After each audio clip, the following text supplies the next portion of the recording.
آداب ناظرین، سجدوں کے عوض فردوس ملے یہ بات مجھے منظور نہیں، بے لوث عبادت کرتا ہوں، بندہ ہوں تیرا مزدور نہیں۔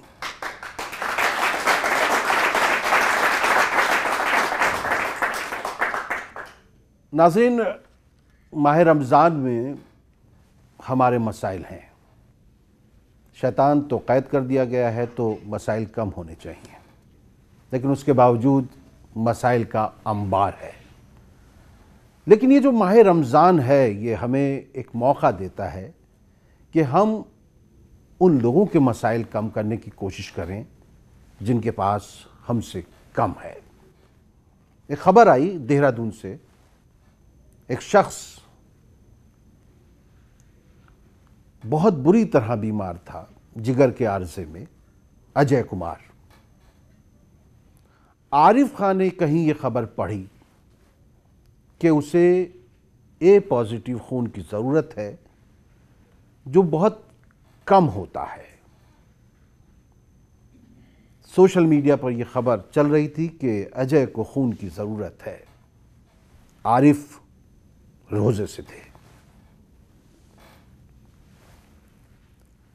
انہوں نے اپنا روزہ توڑا اور جا کر خون دیا، خون کا عطیہ کیا انہوں نے۔ یہی اسلام ہے۔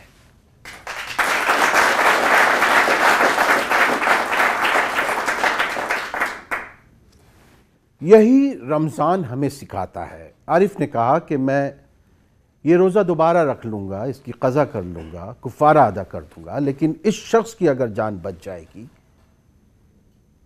اور اگر میرے خون نہ دینے سے اس کی جان چلی گئی تو میں اپنے آپ کو زندگی بھر معاف نہیں کروں گا اور میرا خدا بھی مجھ سے کبھی راضی نہیں ہوگا۔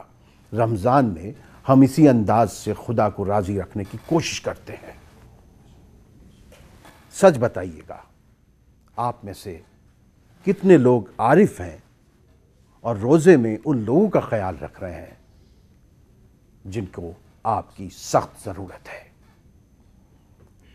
اس ایک ماہ میں ہم کس حد تک اپنے آس پاس کے مسائل کم کر سکتے ہیں، کس حد تک دنیا کے مسائل حل کر سکتے ہیں، کس حد تک اپنے خود کے مسائل حل کر سکتے ہیں، اس کی یقینی طور پر یہ آزمائش کا مہینہ ہے۔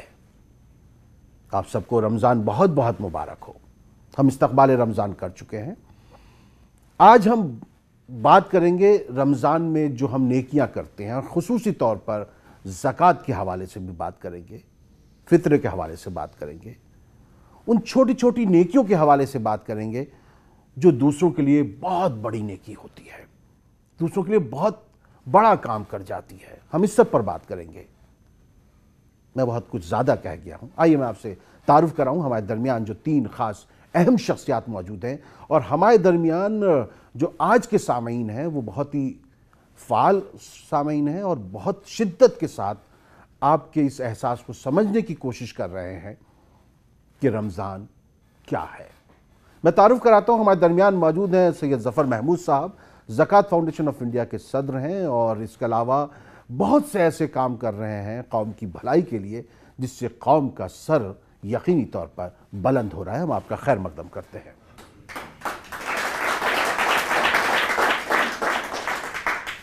اس کے علاوہ ہمارے درمیان موجود ہیں اسد خان فلاحی صاحب، اسلامی اسکالر ہیں، ہم آپ کا بھی خیر مقدم کرتے ہیں۔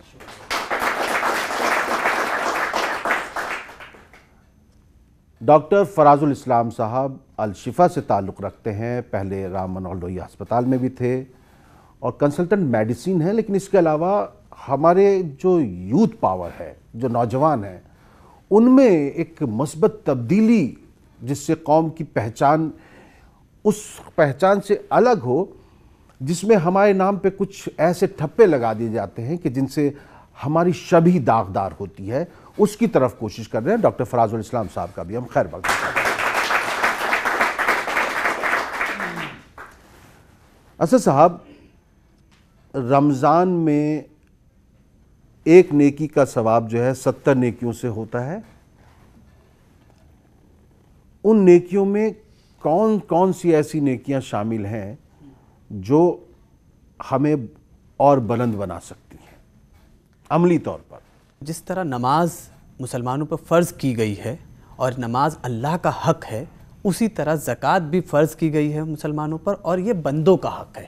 اگر جس طرح سے نماز چھوڑنے میں انسان کو گناہ کا احساس ہوتا ہے، اسی طرح جو لوگ زکوٰۃ نہیں ادا کر رہے ہیں ان کو یہ سوچنا چاہیے کہ وہ معاشرے کا حق جو ہے چھین رہے ہیں۔ اگر آپ اس کو پچھلی تاریخ امتوں میں دیکھیں گے تو بائبل میں بھی اس کا ذکر ملتا ہے، مسیح علیہ السلام کے بارے میں ان کی انجیل میں پڑھیں گے تو اس میں بھی ملتا ہے، اور پھر قرآن میں بھی جب بنی اسماعیل جب بیت اللہ کی تعمیر کر رہے تھے تو ان سے کہا کہ اپنی ذریت کو، اپنے اہل و عیال کو نماز کی تلقین کرو اور زکوٰۃ کی تلقین کرو۔ جس طرح نماز 4 فرض ہے ظہر کی، اسی طرح زکوٰۃ وہ حصہ ہے جو فرض کر دیا گیا ہے کہ اتنا تو آپ کو دینا ہی دینا ہے۔ اس کے علاوہ آپ کو انفاق کی جتنی زیادہ جنروسٹی اور سخاوت اور فیاضی کی بات قرآن کے اندر آپ کو پڑھنے پہ ملے گی اگر آپ قرآن کا مطالعہ کرتے ہیں، اور اسلام کے اندر ملیں گے۔ اور زکوٰۃ کا جو کانسیپٹ ہے وہ یہی ہے کہ وہ ڈسپیرٹی بٹوین رچ اینڈ پور کین بی ریڈیوسڈ، اس میں جو امیر اور غریب کا جو ایک حصہ ہے اس تقسیم کو کم کیا جا سکے۔ اسی لیے زکوٰۃ منیمم جو ہے وہ تو فرض کر دی گئی ہے کہ اگر اتنا آپ نے نہیں دیا تو آپ کو سزا دی جائے گی۔ اور سورۃ توبہ میں بڑی سخت وعید اللہ تعالیٰ نے بیان کری ہے کہ قیامت کے دن چونکہ سونا اور چاندی اس زمانے کے اندر کرنسی کا ایک وہ ہوا کرتا تھا، تو مثال السٹریشن کے طور پہ دی گئی ہے کہ سونے اور چاندیوں سے ان کی پیشانیاں اور پیٹھیں داغی جائیں گی اور کہا جائے گا ذوقو، اب مزہ چکو اس مال کا جس کو تم جمع کرتے تھے۔ تو اس بات کو ہمیشہ خیال رکھنا چاہیے، اسلام نے جو کرائیٹیریا دیا ہے، حال، مستقبل، ذاتی اور کاروباری ضروریات سے جو کچھ بھی زائد ہے وہ معاشرے کا حق ہے، وہ معاشرے پہ حق خرچ کرنا ہے۔ ہر مسلمان کی جو اللہ پہ یقین و اعتماد رکھتا ہے اس کی ذمہ داری ہے۔ فراز صاحب، جس طرح سے زکوٰۃ ہم لوگ دیتے ہیں، جو بات فلاحی صاحب نے کہی کہ جو ڈسپیرٹی ہے وہ دور ہو، مجھے وہ جو دوری ہے وہ کم ہوتی نظر نہیں آ رہی ہے۔ اگر ہم زکوٰۃ دے رہے ہیں تو ہمیں ایسا محسوس ہو رہا ہے کہ لوگ جتنے غریب تھے اتنے ہی غریب رہ جاتے ہیں، جو جتنے امیر تھے اتنے امیر رہ جاتے ہیں۔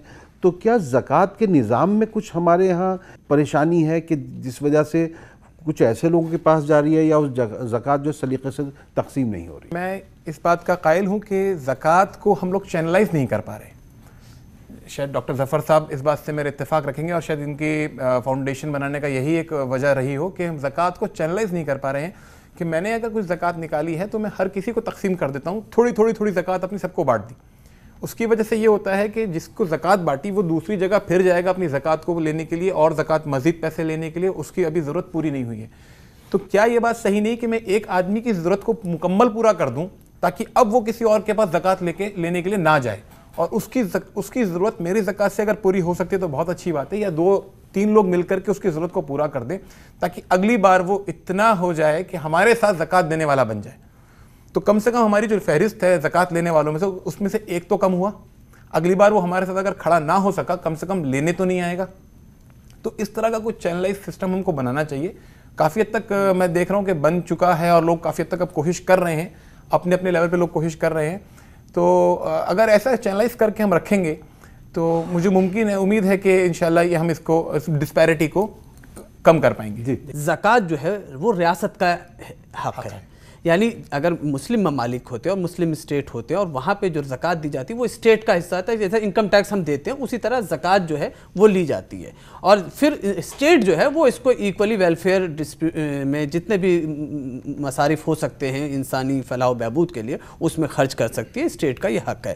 لیکن چونکہ انہوں نے جو بات کہی، اور ظفر صاحب کی جو زکوٰۃ فاؤنڈیشن ہے وہ بالکل صحیح ہے کہ ہم ان آرگنائزڈ وے میں زکوٰۃ نکال رہے ہیں، صدقات نکال رہے ہیں۔ اگر آپ اس کو کیلکولیشن کریں کہ ہمیں سرکار اور گورنمنٹ کی کسی امداد کی ضرورت ہی نہیں پیش آئے گی، جتنی زکوٰۃ ہمارے ہاں نکل رہی ہے اگر اس کا پراپر یوٹیلائزیشن کر دیا جائے تو سرکار کی کسی ایڈ کی اور کسی دوسری امداد کی ضرورت نہیں پڑے گی۔ ہماری خود کی زکوٰۃ اتنی اچھی نکل رہی ہے کہ وہ اس سے ہماری جو اپنی کمیونٹی ہے اس کے فلاح و بہبود کے ہر طرح کے، چاہے تعلیمی ادارے قائم کرنے ہوں، چاہے میڈیکل انسٹیٹیوشنز قائم کرنے ہوں، یا اور اس طرح کی غربا کی، مسکین کی اور یتیموں کی مدد کرنی ہو، مسئلہ یہی ہے کہ ہم نے اس کو آرگنائز وے میں ہمیں مغرب سے سیکھنا چاہیے سر. مغرب نے اسی چیز کو یعنی یورپ میں آپ جائیں تو انہوں نے بہترین عمدہ ادارے قائم کر دیے ہیں, اس کو منظم کر دیا ہے. اور ایک ساتھ اور جو چیز ہم نے کہی, انہوں نے عزت نفس مجروح نہیں ہوتی وہاں پہ کسی شخص کی. یہاں پہ جو ہے جب آپ زکوٰۃ دیتے ہیں تو ہمیں اس بات کا خیال رکھنا چاہیے, بہت سارے لوگ کرتے ہیں اس بات کا خیال, میں اس بات کہیں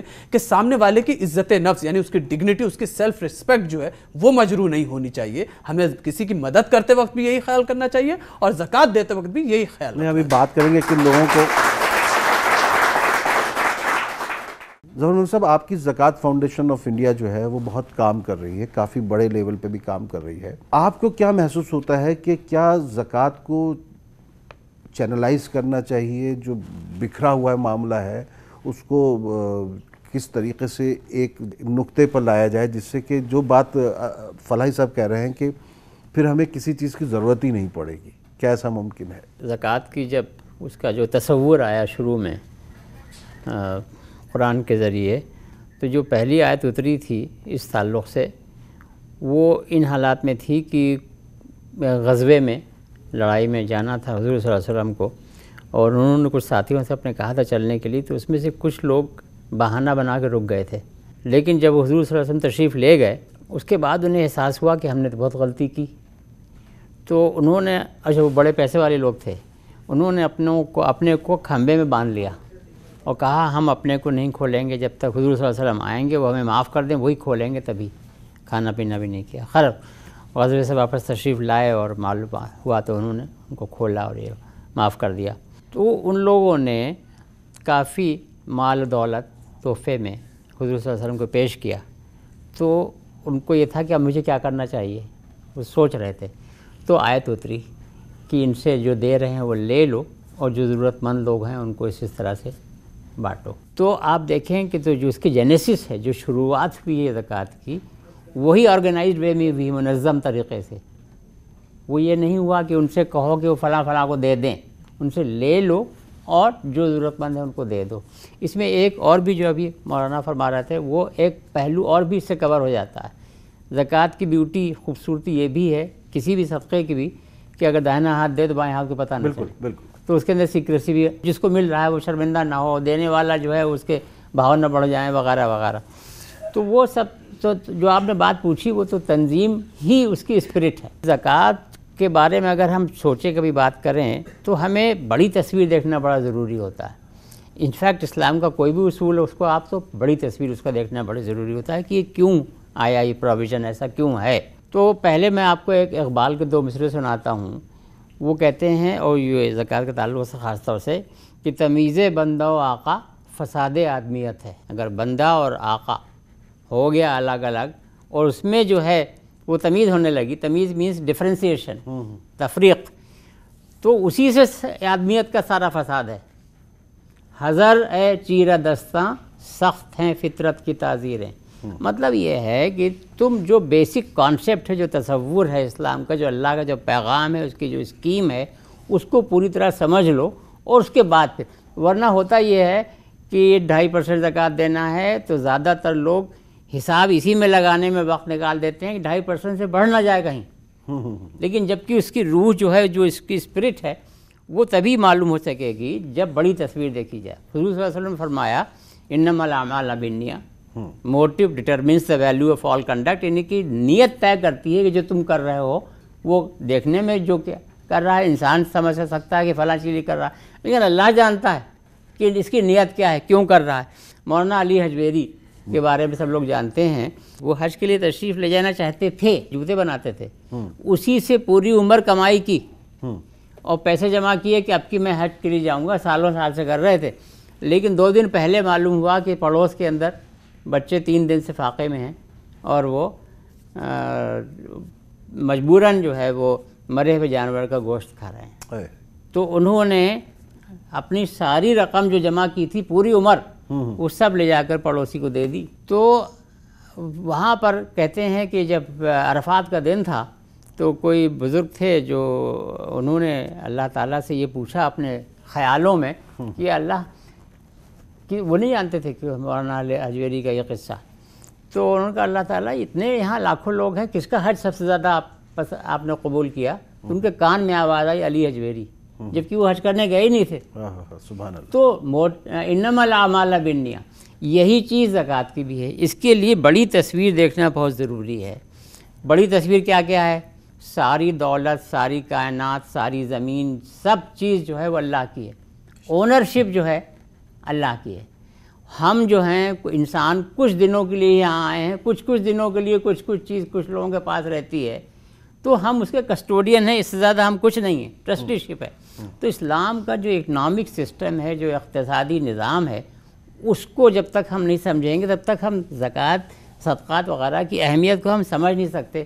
حلال و حرام بتایا گیا ہے. میں وقفے کے بعد لوٹ کے آؤں گا. آپ سے بہت کچھ سننا ہے، آپ کو روک نہیں رہے، بس یہ تھوڑا سا تعطل ہے کیونکہ ہماری مجبوری ہے وقفہ لینا. اور کچھ بھی مجھے درکار نہیں ہے، لیکن میری چادر میرے پیروں کے برابر کر دے. لوٹ کر آتے ہیں اس مختصر وقفے کے بعد.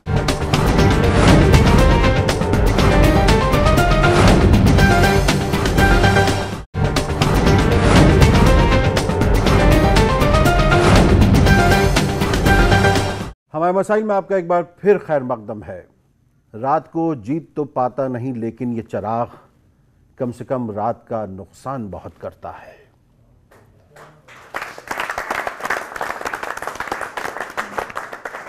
ظفر محمود صاحب، میں مسلسل جمعے کی نماز میں اگر کہیں کسی مسجد میں جاتا ہوں تو مجھے وہی چہرے جمعہ پڑھنے کے بعد دستے سوالی جو ہے آگے بڑھائے ہوئے ملتے ہیں. سبھی لوگ ان کی امداد بھی کرتے ہیں، لیکن وہ چہرے نہیں بدلتے، ان کی زندگی نہیں بدلتی ہے. کچھ چہرے اچانک نماز کے بیچ میں کھڑے ہو جاتے ہیں جیسی نماز ختم ہوتی ہے. ان کے پاس میڈیکل کے سرٹیفکیٹس وغیرہ ہوتے ہیں اور وہ علاج کی غرض سے آئے ہوئے ہوتے ہیں. کچھ کو اپنی بیٹیوں کی شادی بیاہ کرنا ہوتا ہے، کچھ اس انداز سے ہوتے ہیں. تو وہاں پر کہیں نہ کہیں دل میں ایک بے چینی سی بھی آتی ہے کہ پتہ نہیں یہ صحیح ہے یا غلط ہے، یا اس طرح کا جو چیزیں ہوتی ہیں. اگر ہم وہاں پر مدد کر رہے ہیں تو کیا وہ صحیح ہاتھوں میں جا رہی ہے، یا اس مدد سے ان کا کچھ بھلا ہو رہا ہے کہ نہیں ہو رہا ہے؟ یہ جو ایک تذبذب سا پیدا ہو جاتا ہے میرے جیسے گنہگاروں کے دل میں، وہ کیا صحیح ہوتا ہے یا غلط ہوتا ہے؟ یہی پرپز ہے، یہی مقصد ہے تنظیم کا، تاکہ تنظیم یہ کام کر سکتی ہے کہ صحیح جگہ پہ زکوٰۃ کا اور صدقے کا پیسہ لگنا چاہیے. آپ بات کر رہے تھے جمعہ کی نماز کی، تو جمعہ کی نماز کا ذکر بالکل صحیح ہے اس وقت، اس وجہ سے کہ امام صاحب تشریف رکھتے ہیں. سال میں 52 خطبے ہوتے ہیں، 52 دفعہ خطبے ہوتے ہیں، اور ہر خطبے میں شروع میں تو مقامی زبان میں، نارتھ انڈیا میں اردو میں، دوسری جگہ تقریر ہوتی ہے، اور اس کے بعد آخر میں عربی کا خطبہ ضرور ہوتا ہے. جی. عربی کے خطبے میں زبردست پیغام ہے اللہ کا، لیکن یہ کہ 99% لوگوں کو عربی نہیں آتی تو کوئی سمجھتا ہی نہیں. میں نے حساب لگایا ہے کہ جس کو پوری عمر ملے 90-95 سال کی، وہ پوری اپنی عمر میں 4000 دفعہ جمعہ کا خطبہ سنتا ہے، لیکن جب وہ قبرستان جا رہا ہوتا ہے تو اس کو خبر نہیں ہوتی ہے کہ اس خطبے میں پیغام تھا کیا. اس وجہ سے، اور جبکہ اس کا عام طور سے جو آخری جہاں خطبہ ختم ہوتا ہے وہ سورہ نحل کی آیت نمبر 90 ہے، جس کے لیے یہ کہا گیا ہے کہ اگر پورا، مفسرین نے لکھا ہے کہ اگر پورا قرآن نہیں اترا ہوتا، صرف یہ آیت اتری ہوتی تو بھی اللہ کا پیغام مکمل تھا. لیکن اس پیغام میں کیا ہے، پیغام کیا دیا گیا ہے، وہ جب لوگوں کو معلوم ہی نہیں ہوگا تو اس پہ عمل کیسے کریں گے؟ تو وہ اسی کا اثر ہے جو آپ کہہ رہے ہیں کہ چہرے کے ویسے ہی ہیں. سمجھنا یہ ضروری ہے کہ انسان، مقصد حیات، انسان کو اللہ تعالیٰ نے کیوں بنایا، ورنہ فرشتے بہت تیرے تھے ان کی عبادت کرنے کے لیے. تو ہے تو یہاں بھی کہ عبادت کرنے کے لیے بنایا، لیکن یہاں ایک جگہ 11.7 میں 11.7 میں اس کو ایکسپلین کیا اللہ میاں نے کہ یہاں اعمال صالح تمہیں اس طرح کے کرنے ہیں تاکہ ہم تمہارا ٹیسٹ کر سکیں کہ تم میں سے کون بہتر طریقے سے دوسرے انسانوں کی زندگی کو بہتر بنانے کے لیے کوشش کر رہا ہے. تو یہ جب مقصد حیات لوگوں کی سمجھ میں آنا شروع ہو جائے گا، اس کے بعد پھر زکوٰۃ کا مفہوم، صدقے کا مفہوم اچھی طرح سے سمجھ میں آنا شروع ہو جائے گا. اور میں آپ سے کہہ رہا تھا کہ پوری اسکیم سمجھنا ضروری ہے. مثلا قرآن میں یہ بھی ہے کہ سرکولیشن آف ویلتھ، یعنی کہ جس طرح سے انسان کے جسم کے اندر خون کا دوران چلتا رہتا ہے، اگر خون کہیں 1 سیکنڈ کے لیے ذرا سا بھی رک جائے تو جان کے لالے پڑ جاتے ہیں. اسی طرح سے اللہ تعالیٰ کا یہ بھی حکم ہے کہ دولت جو ہے سماج کی، جو ملت کی دولت ہے، وہ پوری ملت میں اس کو گردش کرتے رہنا چاہیے. یہ بھی لوگوں کے سمجھ میں نہیں آتا ہے. ربا کا مفہوم ہی زیادہ تر لوگ نہیں سمجھ سکتے.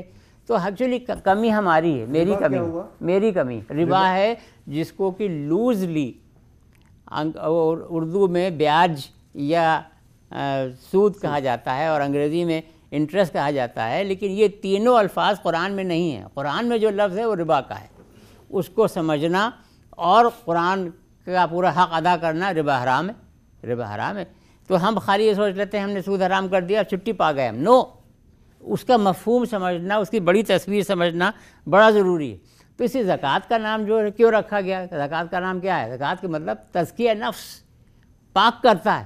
انسان کو بھی پاک کر رہا ہے اور اس کی دولت کو بھی پاک کر رہا ہے، اس کی پوری زندگی کو پاک کر رہا ہے. سبحان اللہ. تو اس چیز کو سمجھنا بڑا ضروری ہے. اور جو مین کانسیپٹ ہے، جو الٹیمیٹ تصور ہے، وہ حضور صلی اللہ علیہ وسلم نے ایک لفظ میں بیان کر دیا، الفقر فخری. مجھے اپنے فقر کے اوپر، فقر کے مطلب ڈیپریویشن، یعنی کہ میں دنیاوی اعتبار سے لوگ یہ سمجھ سکتے ہیں کہ میں غریب ہوں یا میرے پاس پیسے کی کم، مال و دولت کی کمی ہے. اگر میرے پاس مال و دولت کی کمی ہے تو یہ میرے لیے فخر کا مقام ہے. یہ اسپرٹ یہ جب لوگوں کے اندر آئے گی تو اس میں یہ ہے کہ جو قربانی ہم سوچتے ہیں کہ ہم نے بکرا ذبح کیا، قربانی ہو گئی. وہ میسیج یہ ہے ہی نہیں. اس زمانے میں بکرا ذبح کرنے کے لیے کیوں کہا گیا؟ اس لیے کہ اس زمانے میں مویشی کی اونرشپ جو تھی وہی سب سے بڑی دولت تھی. تو اگر وہ اسپرٹ سمجھ لینا ہے تو آج کی مرسیڈیز کار اپنی قربان کرو، وہ ہے اصلی چیز. یہ وہ جذبہ، وہی جذبہ جب سمجھ میں آئے گا. فلاحی صاحب آپ اس میں کچھ جوڑنا چاہیں گے؟ ظفر صاحب نے بہت بہترین طریقے سے زکوٰۃ کے کانسیپٹ کو ایلیبریٹ کیا. میں اس میں سب سے پہلے تو ان کی وہ آیت جس کو وہ ذکر کر رہے تھے کہ ہر جمعے کے اندر ضروری قرار دیا گیا کہ اگر آپ وہ خطبہ سنتے ہوں گے تو ہر جگہ پڑھی جاتی ہے، اور وہ صرف زکوٰۃ کے تعلق سے بنیادی اخلاقیات کی ہے. مطلب اس کو کہا جاتا ہے کہ اگر آپ نے ان چیزوں کو سمجھ لیا تو پھر اس کے بعد آپ کو اخلاقیات کی، موریلٹیز کی کوئی کتاب پڑھنے کی ضرورت نہیں ہے. Dos and don'ts. بالکل. ان اللہ یامرکم بالعدل والاحسان وایتاء ذی القربی، جو آخری یعنی پہلے کہا گیا کہ عدل کا، انصاف کرنے کے لیے. یعنی اللہ تعالیٰ نے کہا کہ جب سماج کے اندر، اپنے سماج میں، اپنے رشتہ داروں میں، عزیز و اقارب میں جب انسان کرے تو عدل کرے، انصاف کرے، نا انصافی نہ کرے. یعنی کہ کبھی کسی کی دشمنی مجھے اس بات پہ ناگوارا کر دے کہ میں اس کے ساتھ نا انصافی کروں. دوسرا کہا گیا احسان. وہی ہے احسان جسے ہم عام زبان میں سمجھتے ہیں کہ ایک دوسرے کے کام آنا، ایک دوسرے کے لیے بھلائی کی بات کرنا، بھلائی کا حکم دینا. اور ایتاء ذی القربی، یعنی سب سے پہلے جو لفظ استعمال کرا گیا ہے وہ کہا ہے ایتاء ذی القربی، یعنی اپنے عزیز و اقارب رشتہ داروں کو. یعنی ایک بھائی امیر ہے، ایک بھائی اگر غریب ہے تو بڑا جس کی بھائی امیر ہے اس کی وہ اپنی زکوٰۃ اپنے بھائی کو دے سکتا ہے. یہ اسلام کا اصول ہے. تاکہ اسلام نے اس میں مسئلہ یہ جو میں نے ڈسپیرٹی کی بات کری تھی اسی کو ختم کرنے کے لیے کہا.